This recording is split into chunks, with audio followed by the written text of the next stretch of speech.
Day 11, New Testament in a Year, Matthew chapter 9, verses 18 through 38. As Jesus was saying this, the leader of a synagogue came and knelt before him. "My daughter has just died," he said, "but you can bring her back to life again if you just come and lay your hand on her." So Jesus and his disciples got up and went with him. Just then, a woman who had suffered for 12 years with constant bleeding came up behind him.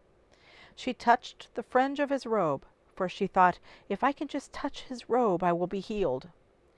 Jesus turned around, and when he saw her, he said, "Daughter, be encouraged. Your faith has made you well." And the woman was healed at that moment. When Jesus arrived at the official's home, he saw the noisy crowd and heard the funeral music. "Get out," he told them. "The girl isn't dead. She's only asleep." But the crowd laughed at him. After the crowd was put outside, however, Jesus went in and took the girl by the hand, and she stood up. The report of this miracle swept through the entire countryside.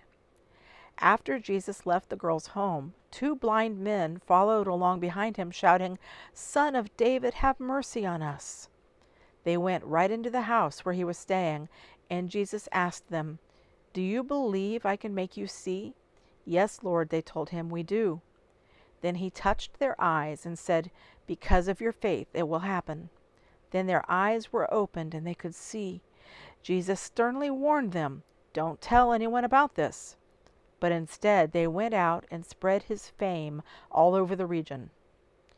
When they left, a demon-possessed man who couldn't speak was brought to Jesus.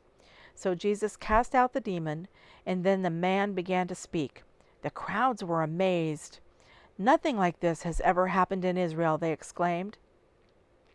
But the Pharisees said, "He can cast out demons because he is empowered by the prince of demons." Jesus traveled through all the towns and villages of that area, teaching in the synagogues and announcing the good news about the kingdom.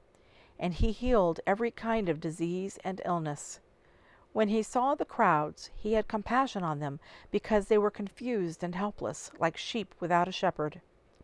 He said to his disciples, "The harvest is great, but the workers are few. So pray to the Lord who is in charge of the harvest. Ask him to send more workers into his fields."